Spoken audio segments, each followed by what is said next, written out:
is our weekly agencies talk, and welcome.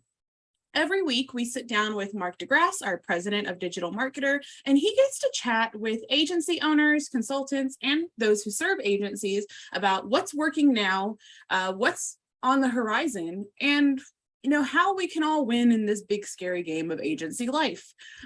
So today we are sitting down with Tori Barker. She's amazing, by the way. She's a certified partner. She founded her own creative marketing agency, and her specialty is brand strategy, which I think is important for everybody, especially agencies. So I'm going to go ahead and kick it over to Mark to get started. Well, welcome, Tori. I remember talking to you at TNC at the Certified Partner Training Day about your specialty in construction, which I love. That you have such a focus. So how's it been going for the last, it's only been a month since TNC? It hasn't been that long. Oh, well, okay. It feels like a long time ago. So how's It's it going? been going good. Yeah, my specialty is in construction, new home building, and then trades within the construction industry.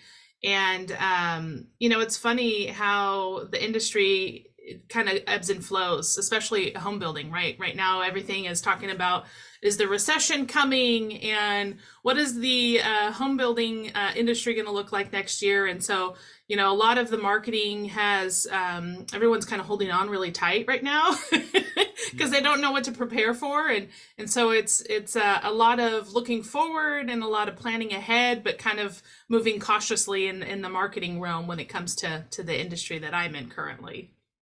Oh, that's super interesting, because I wonder about that, because with construction you have to think longer term because of supply chains and labor and a million different things, fluctuating wood pricing. Yes. And Supply and demand is a challenge. Well, and so you got to plan your marketing accordingly, of course, and setting your budgets and all that kind of stuff. So that's got to be challenging. Are you having meetings to plan? Because I know you're not dealing with the whole Black Friday thing that everybody who's listening to this is probably concerned about right now. Unless you do. Are there houses that are on sale during Black Friday? No, not normally. I mean, the home building industry, they have kind of like big discount sales whenever they have standing inventory. So it's like they can't wait for Black Friday. So if they have standing inventory, then they've got to slash prices and come up with a sales pitch to market their their homes that they need to sell. I'd be all over that. I'd be like, oh my gosh. And sometimes it's, in marketing, we like to be plan ahead, and we like to, put a content strategy together. But in this industry, sometimes it's a fire drill, which is kind of interesting. So, I've learned to put things together relatively quickly because of the demand of the industry. And so, it's always something new for us. That's awesome. Yeah, different thing, but it's all the same type of marketing when you think about it. Educating the customer, walking them through the ascension, all that kind of stuff. So in terms of branding, since we'll start with branding, do you have any tips you would relate to somebody who hasn't really established their brand or is thinking about rebranding? Because that's always a big topic. Yeah, a lot of what I see in my industry is rebranding. Because the construction industry is kind of behind the times, especially in digital marketing.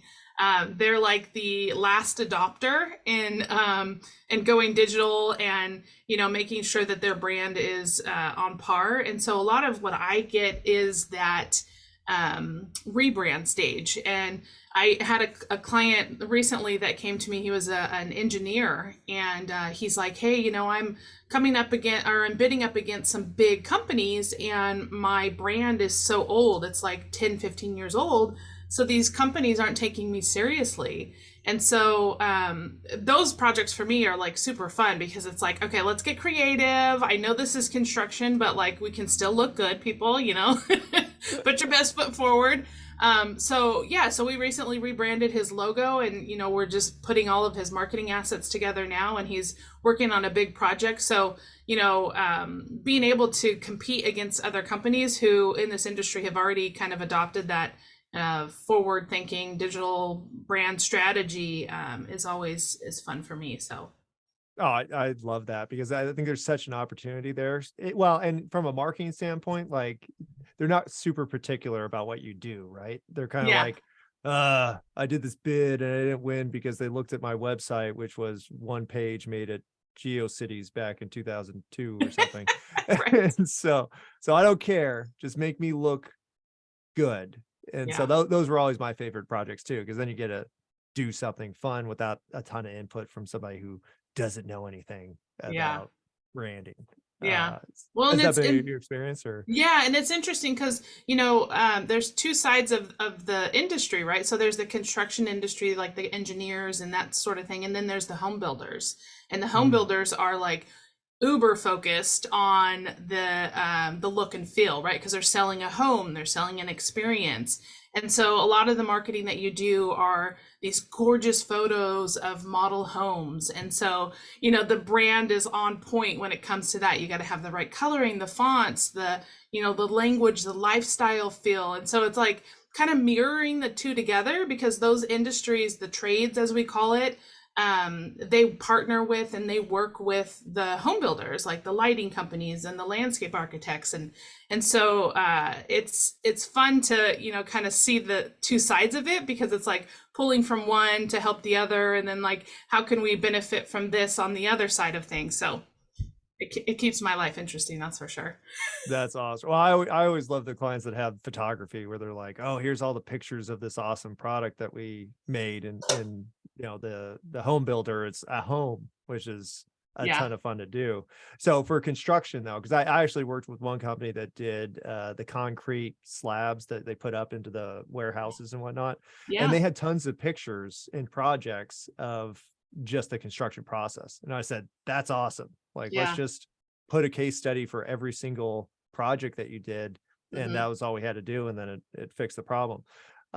In terms of that, if a construction company hasn't taken pictures, how do you manage the fact that there's no existing content to talk about?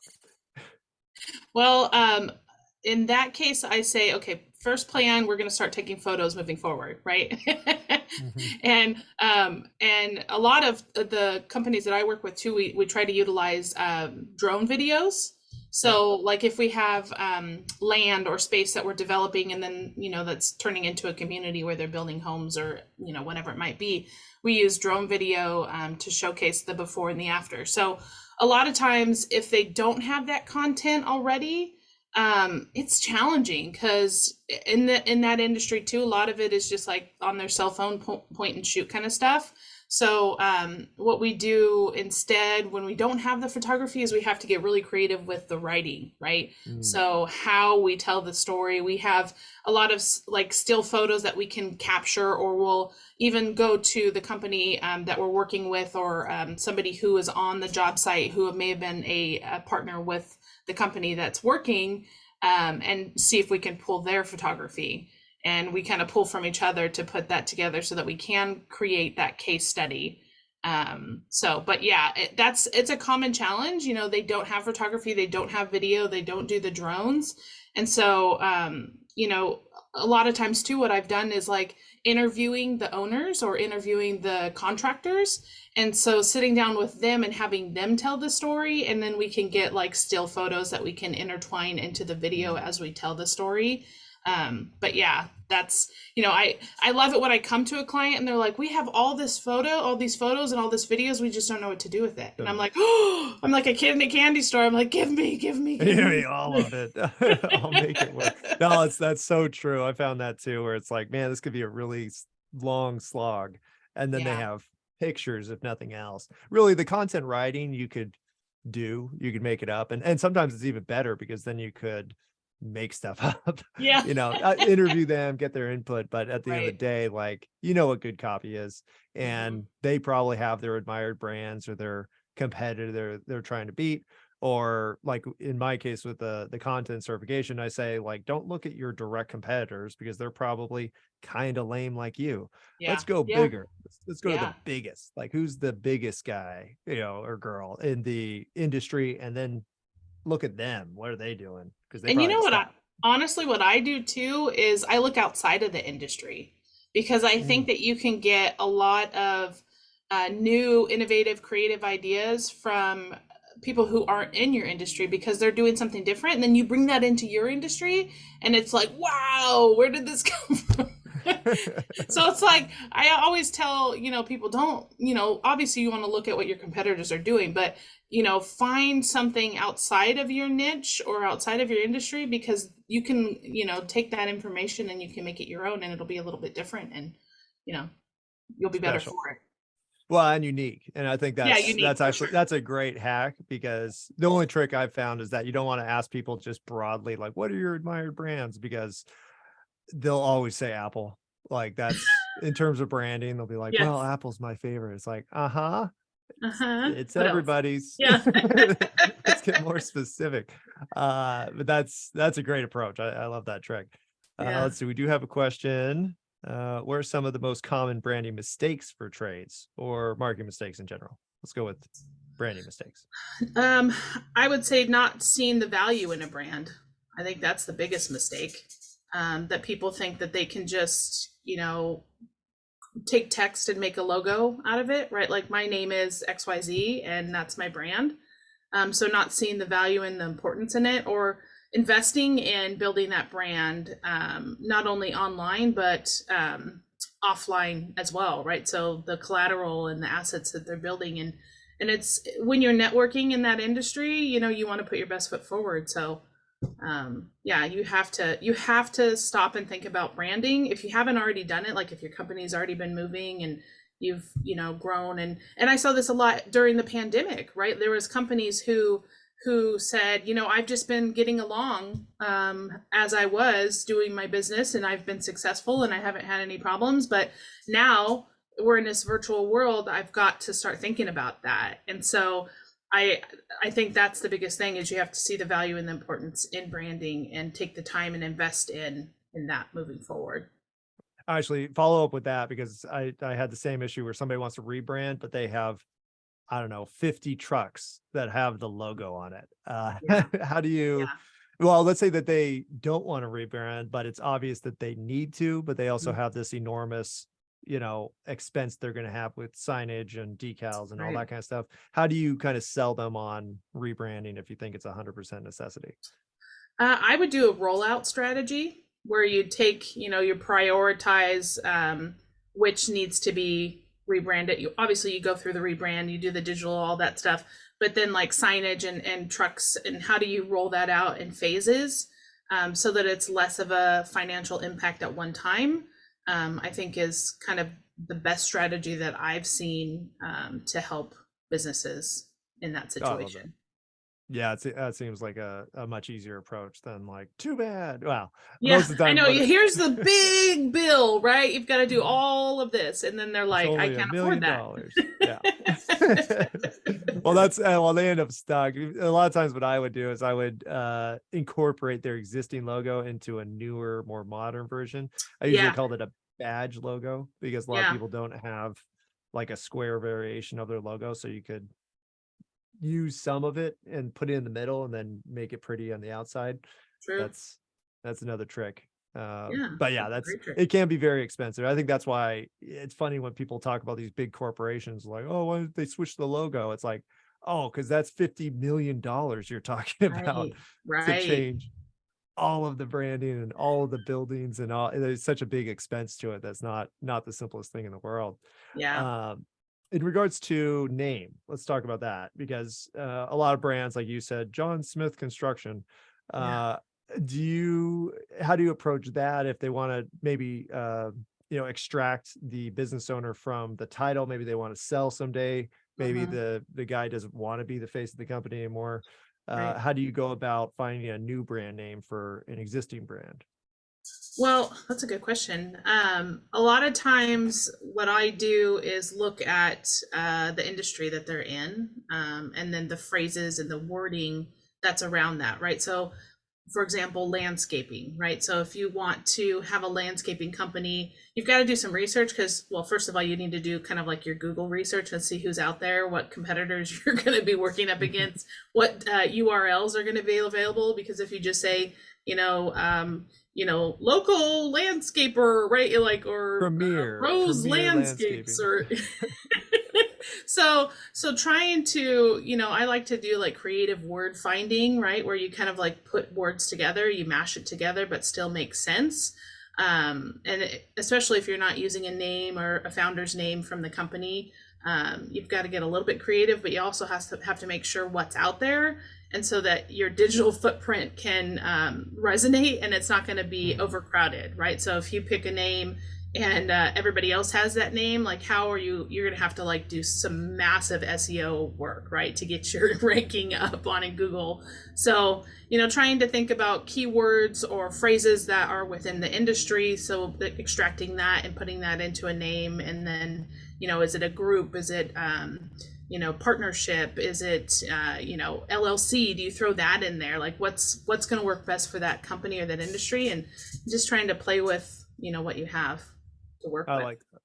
Yeah, well, and I think you touch on all the good points, because I always start with the domain, because it's like you could make up the coolest name ever and everybody could love it, and then when you go to search the domain, if it's gone, you shouldn't use that name. Like, it's almost like reverse engineering, right? You can't come up with the name unless you know the back end of it. You're going to have a domain, you're going to have search ranking and all of that stuff, because like you said, if you come up with the coolest name and then you start looking for your domain and it's not there, or somebody else has it, and you're like, well, there goes a week of my time. Like, congratulations. You just branded somebody else's company. It's awesome and useless. Good job. I will give a hack fun for that. exercise, right? Now we're gonna do it for real. I will give everybody a hack. If you want instant authority, all you have to do is choose a geographic area and then put your name before or after it. So I recently got associated with the AmericanBaseballClub.com. Oh. Instantly. Yeah, right. I mean, that sounds like authority. I made the whole thing up. Like, if you go to AmericanBaseballClub.com, it's my website and .org. And just because of the name, it has instant authority. So if you said like Texas Construction Company, one, you get killer SEO. Right. Two, everybody thinks that you work with the state of Texas or whatever. And I realized this back in my fitness industry days, because I worked with this guy and he was the Colorado Kettlebell Club. And I was like, wow, that's significant. You're like the whole state. And it was just one guy. Just the Colorado Club. And I'm like, oh my gosh, that's an awesome hack. So if anybody needs instant authority, just put America next to the name, or USA. I love that.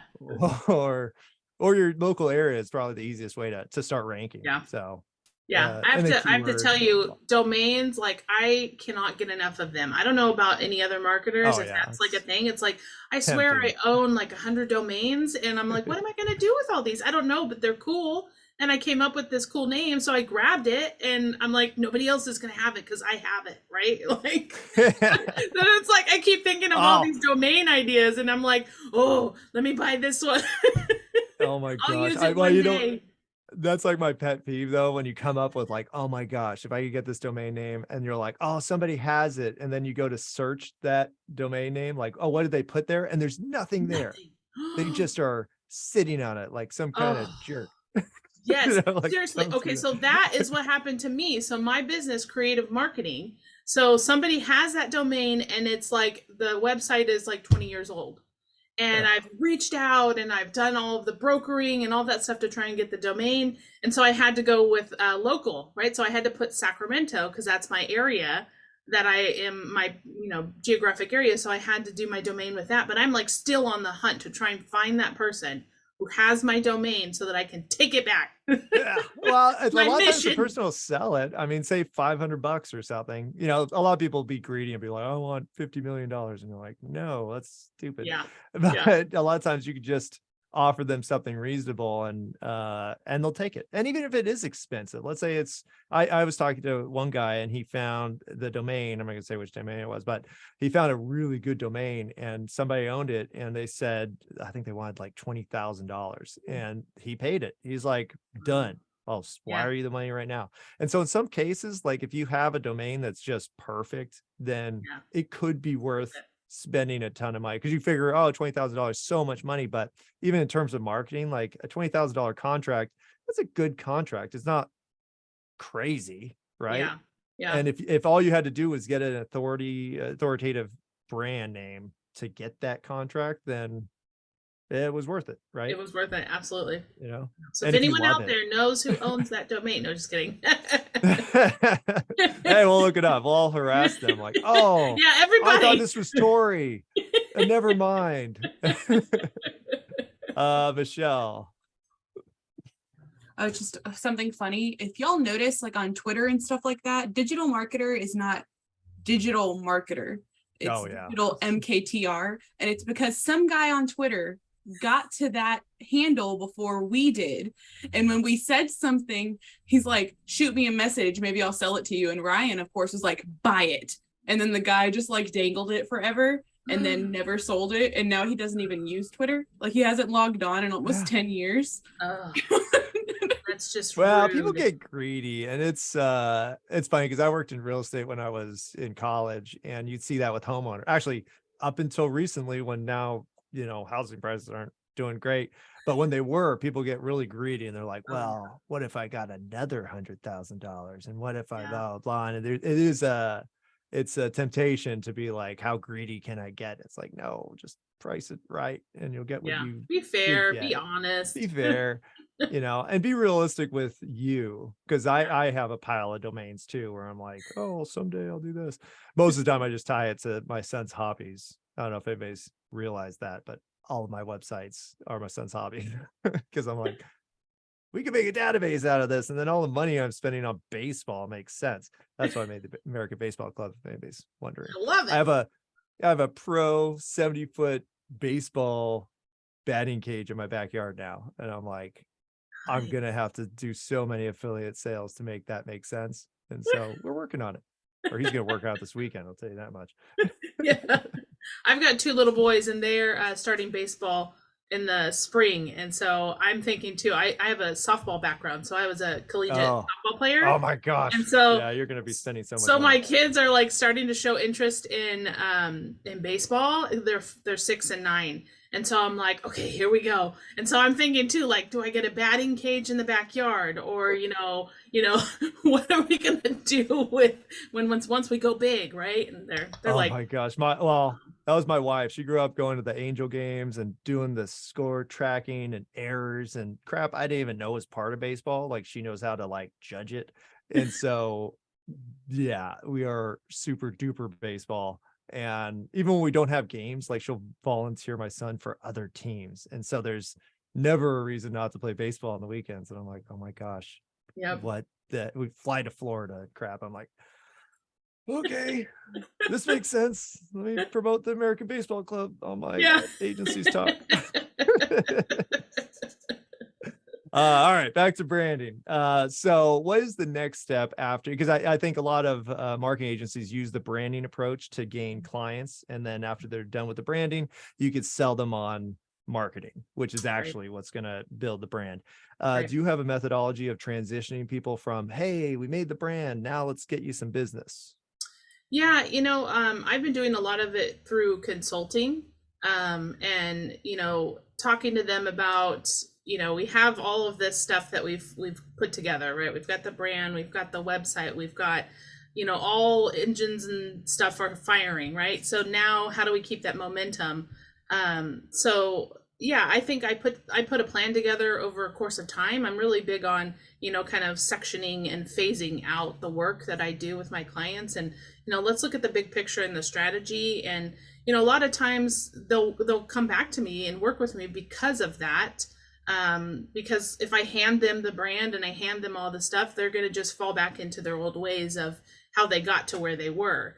And so it's almost like they've put in this investment in putting the brand together. So now they have to continue with that to move forward, and, doing the SEO work or doing the advertising. And, I consult with them on how can we get more business, and, what does that look like? Who is their business? Are we B2B? Are we B2C? And so really looking at the big picture for them and helping them kind of understand who their audience is and how how we want to get the brand and the company in front of those audiences. So I look at the big picture with them, and then, you know, I have my agency side, because for me personally, I love that big picture and strategy and creative stuff. And so once I go through that phase with them and continue the consulting, then I have my agency to help me with the fulfillment side of things.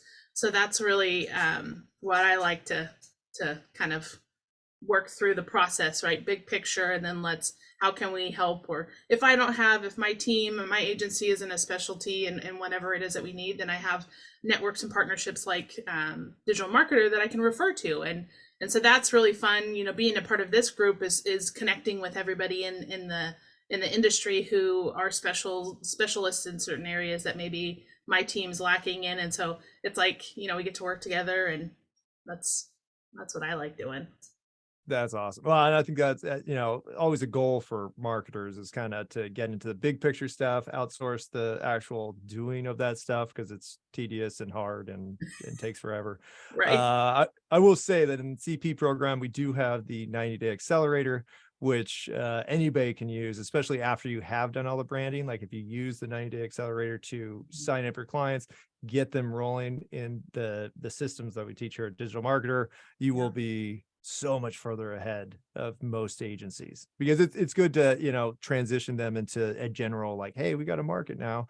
But I think what, Ryan and Richard and the heads of Digital Marketer came up with is genius. If you just bust out the 90-day program, they'll be so impressed. You don't even have to work that hard, because it systematically walks through what to do. And then you get people on track to hopefully stay with you forever. And then absolutely hook them up with their Go High Level account. Good to go. Do you use High Level? It's I do.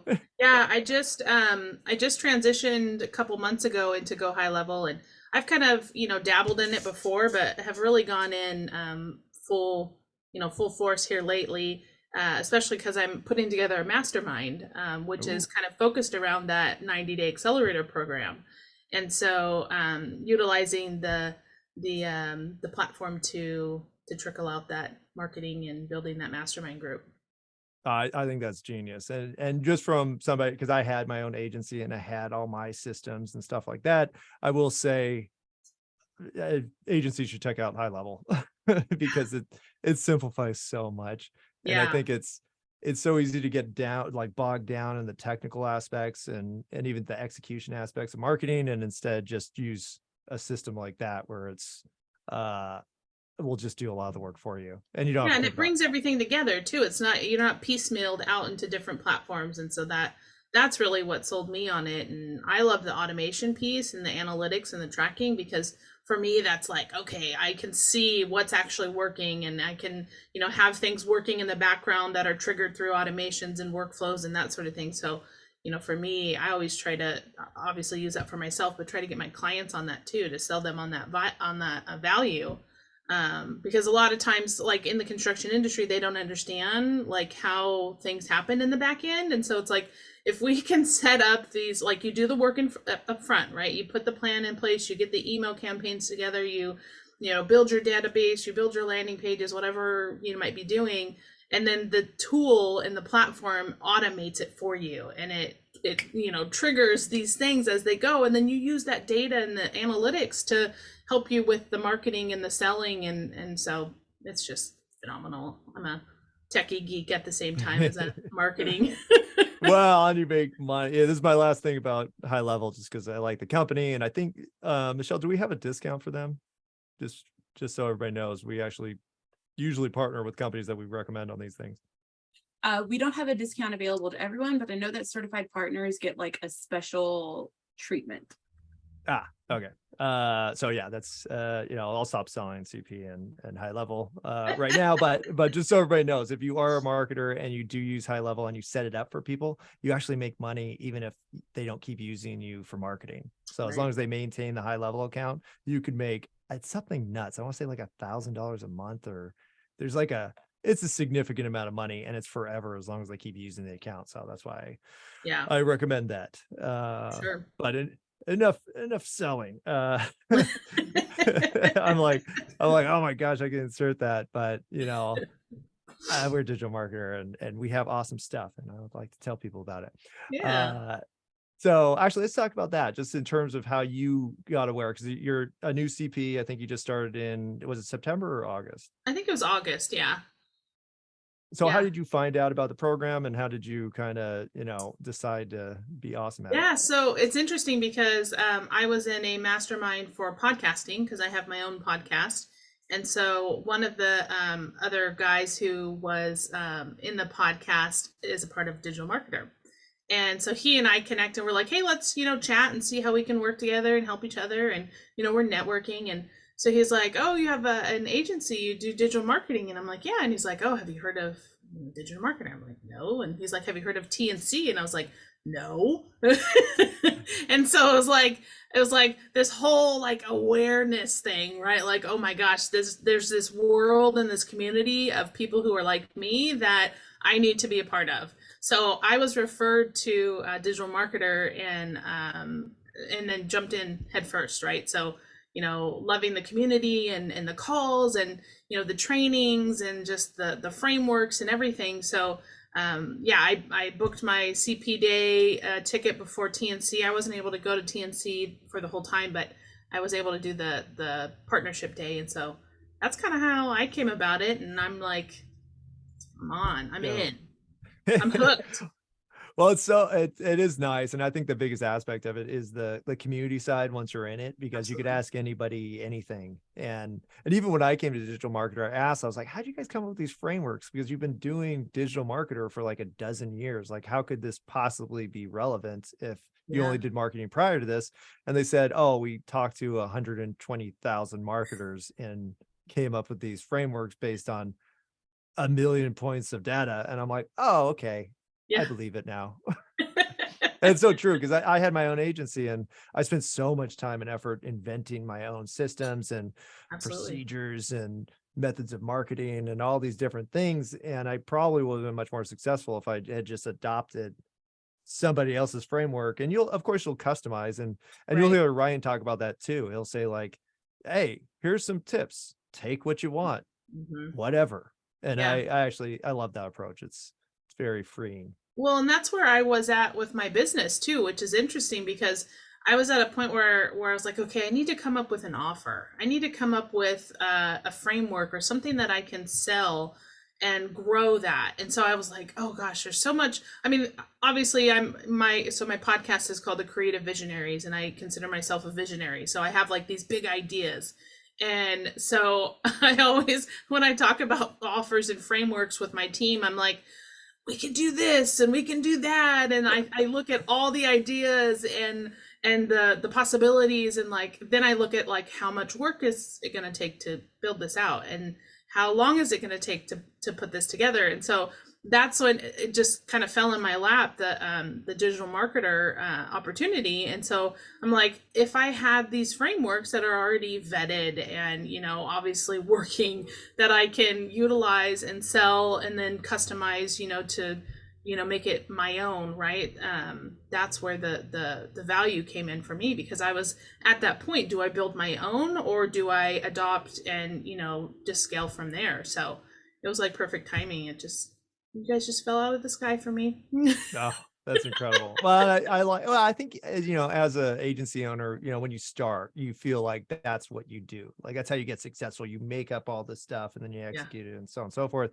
And it doesn't have to be that way. And it doesn't have to be that hard either. Because I think, especially entrepreneurs, like, you tend to overcomplicate and think that you're the only person who addressed this problem ever, and you're going to do it right. Right. All these other jerks. My way is better than everybody else's. Yeah, it's like, why? If you get your company up to like 200,000, 500,000, and you're an independent person, a solopreneur, that's good money.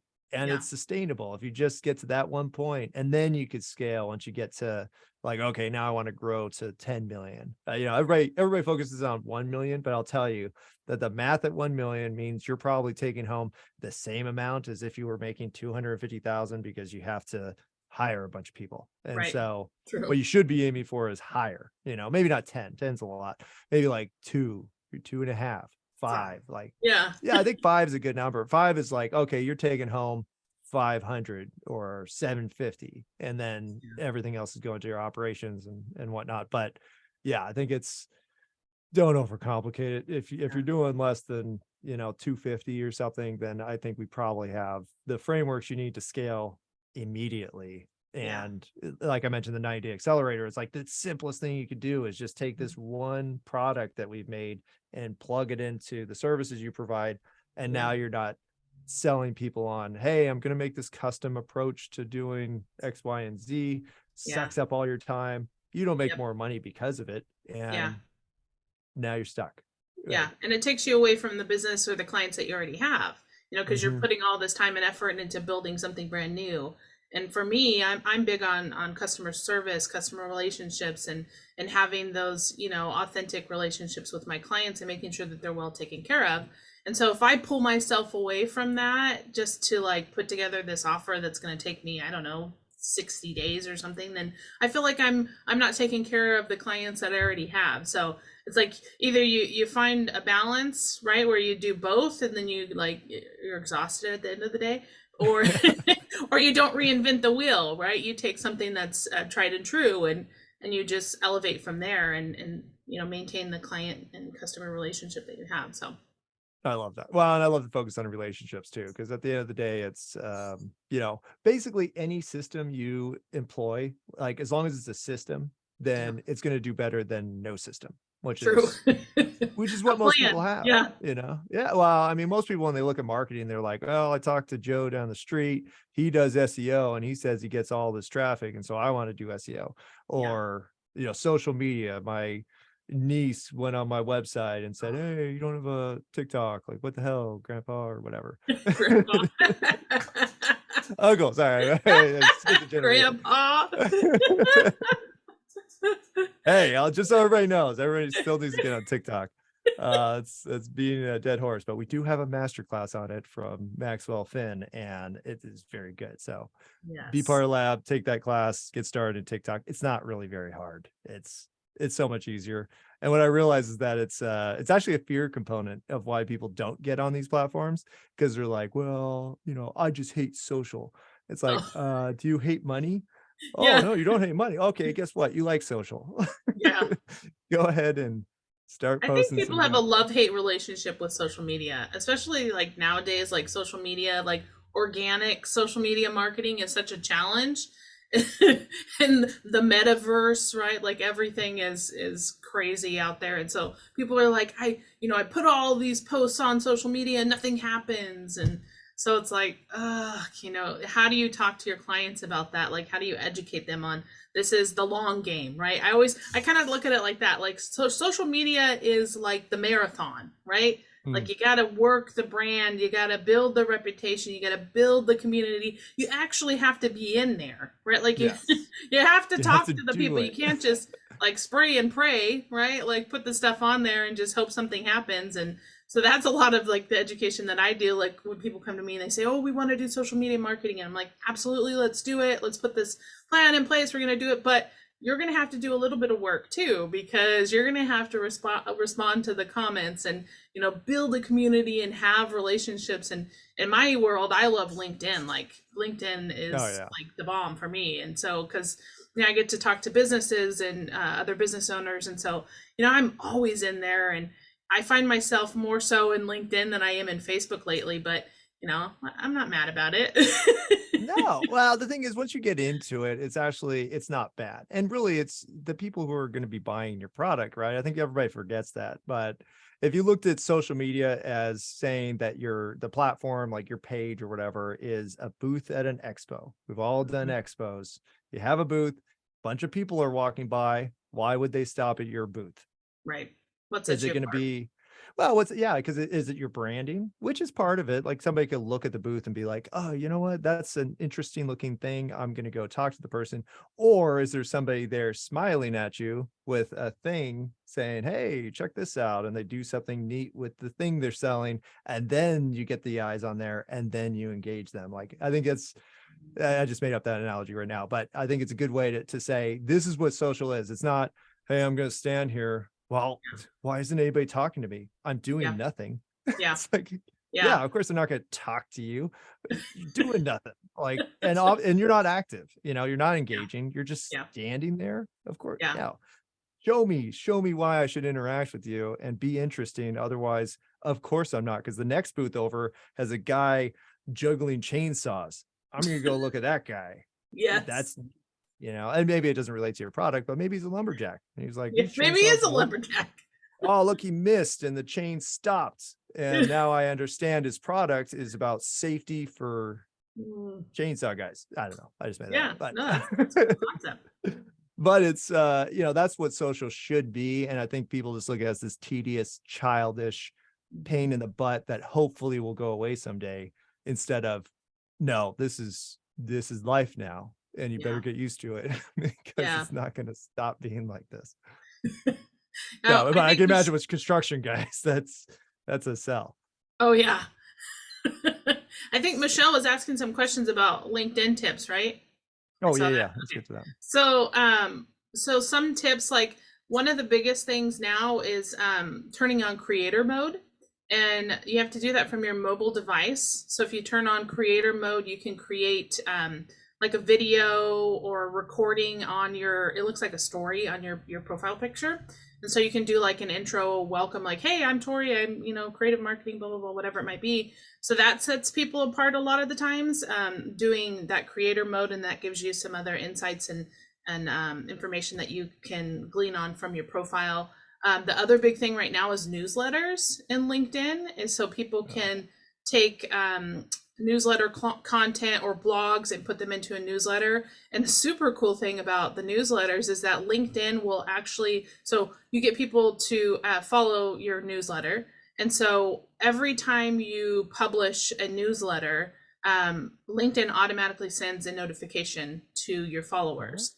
And so instead of you having to go in and share, I mean, obviously you still want to share, but share and try and get people to follow it, it's once they've followed, they're automatically going to get those notifications, which really helps to keep the ball rolling and that sort of thing. And for LinkedIn, I think there's still a lot of the spammers out there, right? Like who are sending you messages and saying, hey, I see that you do this, let's talk and see how we can partner together. And you can kind of fill them out and really see who's authentic or who's real and who's not. And a lot of times what I tell my clients is don't start with a pitch, right? It's like, it's like in the 90-day accelerator, Ryan talks about sequence, right? Like the first date, you're not going to sell them you're not going to propose on the first date, right? And so really what it is the building the relationships, and like, and I follow a lot of experts on LinkedIn. I mean, I'm not an expert. I dabble in what it is and can definitely find my way around it. But there are experts out there who that's all that they focus on is LinkedIn. And so they talk about, building that relationship and having a conversation, and even the formula of connecting. Like if you don't know these people at all, and you put in a personal note, like how you should how the messaging should go in your personal note, so that you don't come across as a spammer, right? And so, there's different methodologies and, creators in that LinkedIn space that, are fascinating for me, so that, I can learn from and apply in my business and help with my clients. But the biggest thing I say in LinkedIn is just build the relationship, build a connection, have a conversation, follow them, and be authentic. Like if you see something that they post and it's interesting, actually like comment on it, like as a human being, right? Not just like I'm out to get something or I'm here to, sell my product, because social media, like I said, is kind of the long game. It's, building those relationships. And so. That's such a good point. Well, and for us, we have a course from Mandy McEwen, who's one of those verified LinkedIn ambassadors. There's a name for it. Anyway, she's up there with the influencers on LinkedIn. So you have a course on Academy. Michelle, if you want to post that, I forget the name of it. Something LinkedIn. We do a lot of courses. Anyways, she has tips like that. But actually, one of her tips is specifically what you said, which is, if you want to talk to somebody, don't just message them and say, hey, how's it going? comment on like 2 or 3 of those posts, then they know you, which is Mhm. brand awareness, and then you contact them. They're like, oh, I've seen you before. I don't know Yeah. where, but it's a much softer approach than buy my crap. I'm so Yeah. tired of that. I And I know. get it with social, like everybody's pitching all the time, but if you do it right and you try to actually do it, which all I picture is these people, and I'll say it to sometimes they'll message you and I'll be like, am I talking to a VA or am I Yeah. talking to a bot or Yeah. something? Because either way, if you don't respond to this like a person, I'm just going to ignore you. Right. And half Spam. the time they don't even respond. Yeah, it's like, Yeah. okay. And you can't automate. I actually talked to one company. Oh, I forgot their name. It's bad. But anyways, I asked them specifically that because they're an automation company. I said, hey, what do you recommend here? He said, we don't recommend that because that will be completely ineffective. Like we Yeah. recommend true engagement and then supporting that true engagement with automation eventually. Mhm. A lot of people just hear automation and I don't have to do work. It's like, Right. no, Yeah. sorry, you always have to do work. There's no magic. Magic And one of happens. the cool things on LinkedIn that I really like is the polls. And so they talk Mm. about different like post types that perform better. And right now the polls that you do in LinkedIn are hugely successful. Like those perform really well. And the cool thing about it too is that is like market research. It's like free market research. So for a marketer, like you put a question in there, and then if you can get people to answer that for you, like within this network or the followers that you have, that's like you can get that all day long, and those types of posts perform well. And obviously video is going to be huge, and even I saw it here recently. They're doing, gosh, I can't remember what they call it, but it's almost like it's the audio version in LinkedIn where you can have like chat rooms. Does anyone remember Oh, what it's yeah, I've called? seen that. I haven't I can't tried it remember much what it's though. called, but that's like a big thing right now where they're promoting like these audio rooms in LinkedIn, and so many people are taking advantage of that. And like when you think about your customers, how can you differentiate yourself? If you can get a client who can leverage that in their industry nobody else is doing that, that's like a huge differentiator. And so I'm a big podcast fan too, and so my clients, whenever I'm working with my clients and I can see like their potential like for having a podcast, or the opportunity that it can help for their business, I always am like, how can we tie this into or help make them stand out by using those little tools that differentiate themselves from the others in their industry? So podcasting and audio rooms and stuff like that is always, always on the lookout for stuff like that. I love that. Well, and that puts you on the front of the curve, right? So you're ahead of everybody. You look advanced, even if Right. say you're a beginner, you're the one taking on this new methodology. So right now you're the expert. And actually you will be the expert because it's a new Right. tool and there are no experts. Yeah. So Yeah. huge opportunity. And I think people default to like the easiest thing you could do, which is like post a picture with a message. And it's like, yeah, you could do that. It'll work, but everybody else is doing it. Why Yeah. not try something new? And it doesn't matter if you suck at it because Yeah. nobody's doing it yet. And if Yep. you haven't done anything, you probably don't have an audience yet. So Mhm. go nuts. Yeah. I used to, it's not it's kind of a cynical approach to content creation because it's like, don't worry, nobody's gonna see your stuff right now anyways. Post as much as you want. But it's That's true. You just got counterintuitive, right? it is. It's like I'm doing this for exposure, and it's like you're not gonna get exposure yet. But I'm practical and I try to be realistic with expectations. So Yeah. those are excellent tips on LinkedIn. And just for most people, if you are part of a professional industry, and LinkedIn networking won't just be good for say gaining new prospects, it'll be good for gaining new employees maybe, or Yeah. new True. strategic partnerships, or new colleagues that will give you advice that you wouldn't have figured out Mhm. other places, and Yeah. it's just look at like networking. I think people try to say like, that's not something I do. It's like networking is something we all do or you Yeah. should do. You Like, have to do. Yeah. why not? Oh, Mhm. all these people know more than me. I'm not going to talk to them. That's crazy. Don't do that. Well, and Uh, so the talk about kind of like the advertising side of things. Like I have a lot of clients who do that B2B That's their framework is the B2B customers, right? And so they want to do advertising, and a lot of them are like, well, why don't I just advertise on Facebook? And I said, well, is your audience on Facebook? And they're like, well, I don't know, they might have a profile. And then I say, well, is your ideal client on Facebook looking for business type stuff because they're a business to business client? Well, no, they're probably like posting about their kids or their vacation. And so I always am like, okay, well, you got to get like in the advertising side of things, like put yourself in front of your clients when they're in the mindset of what you're selling, not just in a social, like, hey, I'm browsing and this sort of thing. So, that's a lot of times in the B2B world, I lean into the LinkedIn advertising side of things. And I think that LinkedIn has really improved over the years, obviously, on the platform and the advertising. They've got like their own like business manager type account that's very similar to Facebook now.